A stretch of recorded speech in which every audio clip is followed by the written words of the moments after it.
ഈ മാച്ച് തുടങ്ങാൻ ഞാൻ വിചാരിച്ചത് ബ്രസീലിന് ഒരു ഈസിലി വിൻ. പക്ഷെ നമ്മൾ മനസ്സിൽ വിചാരിക്കുന്ന മുമ്പേ അതാ വന്നു ജപ്പാൻ്റെ ഒരു വെടിച്ചില്ല് ഗോള്, എന്നുവെച്ചാൽ സോളോ ഗോളിലൊരു ഗോള്.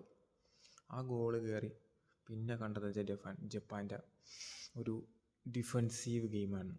അതിൽ കുറച്ച് ബ്രസീൽ നല്ലപോലെ വീർപ്പൂട്ടി.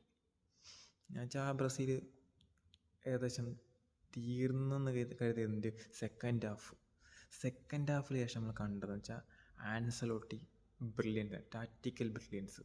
ഇതാ വന്നത് കസമീർ ഒരു വെടിച്ചില് ഗോള്. എന്നുവെച്ചാൽ വെടിച്ചില്.